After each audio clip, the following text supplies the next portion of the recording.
And we return to our top story this hour. Australian Prime Minister Anthony Albanese's visit to India. Of course, Mr. Albanese hailing progress made in defence ties as significant and ambitious. And here Ponia joins us again live from New Delhi. Nia, as we asked just now, the two leaders agreeing to strengthen economic and defence partnerships, as well as to work together on migration and mobility. How significant are these moves?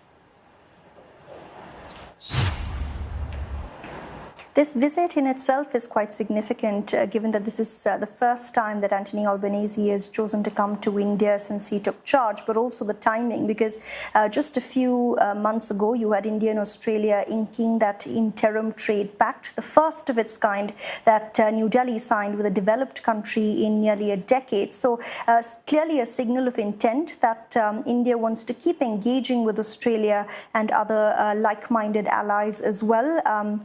Both sides have said they want to take this interim trade pact and expand it further. They've been engaging over a comprehensive economic agreement for nearly 10 years now, but talks have stalled for various reasons.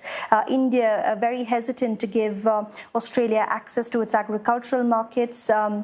This is something it's also resisted, for example, when it was negotiating a trade deal with the US a few years ago. And from Australia's point of view, giving India access to its labour markets has been a concern. It's something that the Australian government has admitted is going to be tricky territory to navigate, but both sides have signalled intent to get over these roadblocks.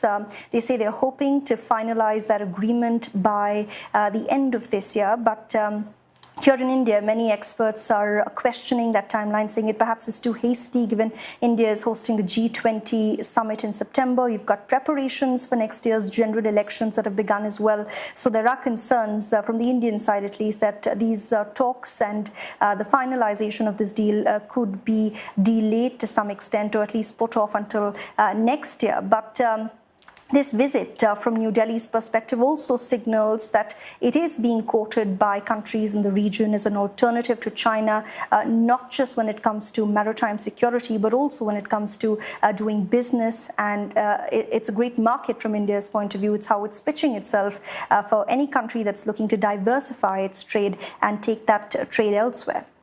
Anya, when fellow Quad members such as India and Australia talk about defence and security ties, of course, the unspoken hint is that it's to counter China's influence in the Indo-Pacific.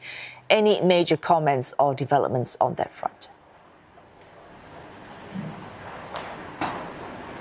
You're absolutely right. I mean, China is the elephant or the dragon in the room in this case. And we saw last week when the Quad foreign ministers met as well, there were similar comments talking about the need to maintain a free and open Indo-Pacific, particularly from an Indian and Australian point of view.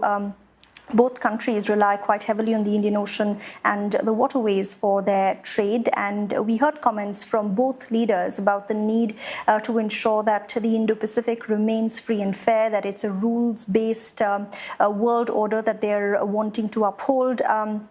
To that effect, you had Anthony Albanese inviting Prime Minister Modi officially to the Quad Leaders Summit that will take place in May in Australia. Prime Minister Modi will be travelling, and as will US President Joe Biden and Japan's Prime Minister Fumio Kishida. There was also a talk of how important security cooperation in the region is, and that they want to work together to quote-unquote address security challenges in the region. And to that effect, they will be working together on the Malabar military exercises that Australia will be hosting later in the year. So I think the signal here was that they want to stand together. They're like-minded countries who are in favor of a rules-based order. And of course, experts say that to read between the lines is to see the unease that they both share over China's growing dominance in the region.